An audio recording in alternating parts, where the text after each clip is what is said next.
Farmer Dre back at it. It's a beautiful day here on the farm. I'm out here in my beautiful zinnia field. Today I'm going to show you guys the entire process I took to plant and to grow a beautiful, beautiful field of zinnias. So let's go ahead and get into it. Like I mentioned in previous videos, this is my first time ever planting zinnias here on the farm. I did plant sunflowers last fall for the first time. And of course, this year I wanted to try zinnias, and not to make myself feel good or anything, but I think I did a pretty stinking good job growing these zinnias. Like I mentioned, my first time ever doing it, I didn't know what to expect. I don't know if it's good, bad, but hey, we got a bunch of color in the field. It's beautiful. There's a bunch of butterflies out here. So I'm thinking that overall it turned out great. And I had a few guys reach out and ask me, hey Dre, how did you guys plant, or what was the entire process of planting those zinnias? So today I'm gonna go ahead and do a step-by-step video process of how I got the soil ready, what varieties of zinnias I planted, and how everything went down. So first thing is first, let's talk about the zinnia seeds, or what type of seed you gotta plant to get these beautiful zinnias. So the variety of zinnias I did plant are California Giant. The main reason I planted these because they make a nice giant head, and our U-pick customers like coming out whenever they pick one stem to be a beautiful, beautiful flower. So California Giant is the variety I planted here. And if you guys want the exact same seed, go ahead and check out the link down in the description box below, or go to farmerdresupply.com to get you the exact seeds I use to plant these zinnias. Start from the beginning. I went ahead and plowed or chisel plowed the soil here. So I got the big tractor with a chisel plow. I chisel plowed the soil here, and I went ahead and dissed it as well. Just made a super nice seed bed so that the seeds, you want nice fluffy soil. You could use a rototiller to mix up that soil, make it real fine, real fluffy, but I decided to use a chisel plow and our disc to go ahead and disc the soil. I went ahead and chisel plowed and disked the soil. Then I went and rented a no-till drill. Now this is a Great Plains no-till drill, and the no-till drill, it does a really good job of putting a lot of seeds. It's mainly made for grass seeds, to plant a lot of grass seeds, to plant like acres and acres of grass, or you can use it for multiple things. I mean, soybeans, sunflowers, there's a whole entire array of stuff you can use the no-till drill for. So I went to our local USDA office, I rented the no-till drill, and whenever the soil was nice and fluffy, I went ahead and started planting the zinnias. So if you guys are familiar with the zinnia seed, zinnias are very, very small. It's a really tiny seed. So one thing that I've learned, and I talked to a lot of growers and did a little bit of research on growing a beautiful field of zinnias, is I went ahead and bought some grass seed and I mixed it in with the zinnias. You can use all kinds of stuff, oats, rye, just regular grass seed. And the reason you want to plant grass seed is grass is an entire different family than a broadleaf. So when it comes to, plant specimens or families, there's a grasses and there's broadleaves. So the reason you want to use grass, because grass seed is fairly cheap, and it's a nice fluffer. So I used about 8 pounds of zinnia seeds on 1 acre of ground, and I used about 50 pounds of grass seed, and I mixed it together. So I got our concrete mixer, put all the seeds in there, mixed it in nicely, let it tumble for a few minutes, get that all that seed mixed up nicely. Then I went ahead and dumped it into the no-till drill, and then I started drilling the zinnias in here. So if you don't use that grass seed, what's gonna happen, you're gonna drop way too many seeds in the beginning of the rows, and then whenever you get to the end, then you will not have enough seed unless you adjust your planter all the way down. Then you're going to be very, scattered out. The reason why you want to use the grass seed, because it helps buffer out. So instead of putting out 8 pounds of seed in the whole acre, you're putting, 58 pounds of seed. So it makes it more, distributes the seed a lot more evenly. And then after you get done planting, I went ahead and planted all this. Then I went ahead and killed off all the weed seed. So I did use a pre-emerge herbicide to kill off the baby seedlings that are going to grow here, to keep the field nice and weedless, even though now it's August and these have been in the ground since the first week of it was about the middle of May when I planted these, but I haven't had any weed issues at all in this patch just because I use that pre-emerge herbicide. And after I done planted, I sprayed the herbicide on the dirt, and then we got a light shower, so that shower worked in that herbicide nicely. And then the zinnias started popping up out of the ground. Whenever the zinnias started germinating, also that grass seed started germinating as well.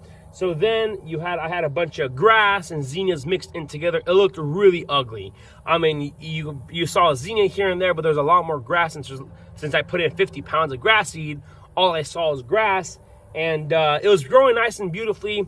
We didn't get rain since the last week of May all the way till about August 1st. We got a few showers here and there, so we got enough rain to get the seeds germinated and everything growing, but then the rain stopped. So if you guys watched my reel or my Instagram or Facebook, you guys know that we had to go out here and put these sprinkler heads to irrigate. The issue the problem that I did, and the issue I had, is I waited too long. There wasn't any rain. I was depending on the rain to come through and get these zinnias growing and the grass growing much faster. But I waited on the rain and we didn't get any rain. So then eventually I went ahead and bit the bullet and put out the sprinklers out here to irrigate. I should have never waited. I should have put the sprinklers out there to get these zinnias growing. So the zinnias and the grass seed got to about 6 inches tall, and then it quit growing there for a while. We were super dry. It was a bad situation. So whenever the grass got and the zinnias got to about 6 to 8 inches tall, I came through here with a grass killer, a grass herbicide. It's a selective type herbicide that just kills off the grass and doesn't kill the zinnias. So back to the different families or different types of plants, there are certain herbicides that will kill off grass and it will not affect the broadleafs. And then of course there are certain other chemicals that farmers use that they can kill off the broadleafs and doesn't kill off the grass. So you want to make sure you use a grass killer or an herbicide killer, or a grass killer that only kills off the grass, doesn't affect the broadleaves. So whenever it was about 6 to 8 inches tall, I came through here and I killed off the grass seed, and then the zinnias really started pumping out and started growing really nicely because the grass seed started dying, or this grass started dying down, and the zinnias had plenty of energy to push through there and start growing nicely. Whenever the grass was dying, I set up the irrigation system. Then I started watering. I soaked in that ground nicely, just make sure everything was nice and moist. And the instant these zinnias got water, boom, they blew up and started growing like crazy. And ever since then, it's been a great success growing these zinnias. And the nice thing about zinnias is if you cut off the bud or the main flower, then those buds from the bottom are going to continue to branch out and grow and grow. So whenever we first opened for U-Pick zinnias, they were very sparse. Far and in between, there was a flower in between here. And then we got the customers to whack down all those top buds or the flowers. They took the flowers home with them. And now look at the field. It's absolutely gorgeous and beautiful. And yeah, so there's not many weeds. That was a method I took to take the weed control. And the nice thing about that grass, whenever it dies off, it kind of lays on the dirt and it suppresses more weeds. So yeah, it works out pretty good. And now that the zinnias are nice and grown and they're about 20 inches tall, they go ahead and shade out all the ground there, so there's not enough light for other weeds to germinate. So I'm hoping until fall, these zinnias will continue to grow and bloom and continue to do that. I've been doing some research on disease on zinnias, and I heard powdery mildew can be a big issue. So I'm going to be watching that, and if there's any powdery mildew, I might just have to come through here and spray a fungicide to keep the zinnias disease free until frost. But yeah, overall, this is how I planted. That's exactly every step I took to plant these zinnias. So well, yeah, I think it looks pretty good. I mean, I'm not much of a flower guy. I really don't like the way they taste, but I guess you're not supposed to eat them. I'll show you guys, I came through here with our push mower and I cut lanes in between here, but obviously the zinnias have overcome.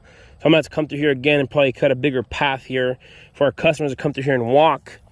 But you can see here, there's a few weeds germinating here, but not too many. But if you look here down in the bottom of the plants, there's still a lot of dirt there where these plants are shading out. And the nice thing about the California Giants is they're nice and beautiful heads. Look at that. Absolutely gorgeous, beautiful, beautiful zinnia field. So yeah, and then you can tell where these got a lot of water. They're up to my waist here, so they're probably 3 foot tall by now. Look at that beautiful pink, orange. I mean, all kinds of colors. And I'm gonna try to find, so here's some flowers that never got picked. So you can see here off this one plant, the main flower never got picked. There's another 2 beautiful flowers here that will continue to go off. And the nice thing about those, now those are in the bottom of the plants. And all the colorful ones are gonna continue to grow taller and taller and shade out all the ugly blooms. But yeah, look at the diversity of color here. Look at this one right here. Let me try to pull. There you go. Look at that. It's not. There's no stem on this one, but look at that. Look at the color. Beautiful color zinnias on this one right here. So sprinklers I use, these are just Rainbird sprinklers that come off a 2-inch lay flat there, and I got 5 of them here in the field. 1, 2, 3, 4, 5, and this is exactly 1 acre zinnias here. And you can see on the outside edges where water didn't go, there's still a little looking sad over there, but where there is water, it's growing nicely. And you can see there's a lot of weeds growing here. It's just where the zinnias didn't take too well. And there's kind of some patchy spots. And I guess a lot of that grass seed got in here whenever we came through and killed it. There wasn't much zinnia left. But yeah, just it's kind of sporadic here. But yeah, if it's too much of an issue, we might just have to come through and hand hoe it or something. I'm not really sure. Or just mow it down and just keep a little strip going or something. But yeah, this is how the zinnias look. They're nice and beautiful. Our customers absolutely love the way the field's looking and how everything's turning down. Honestly, it's pretty nice. And then of course there's a lot of butterflies and a lot of good looking bugs out here. That's gonna be it for today. Like I mentioned, that's exact steps I took to grow these beautiful zinnias. And like I mentioned, if you guys do want the seeds, go ahead and check out the link in the description or go to FarmerDreSupply.com. And if you guys want to know the exact chemicals and everything that I use, you guys can go ahead and give me a call through my consultation tab on my website. So if you go to FarmerDreSupply.com, you're able to book a 1 hour with me, where I'll take you to the exact same steps of all the chemicals I use, the grass seed that I use, and all that good stuff. So if you guys want, check that out. Like always, link is in the description box below, or go to FarmerDreSupply.com. Alright, y'all, this is gonna be it for today. If you guys haven't already, go ahead and hit that subscribe button, smash that like button if you guys enjoyed today's video. Don't forget, hit that notification icon so you guys can be notified whenever I do upload a video. I want to say thanks for watching up to this point. Y'all have a good day, and we will see you next time.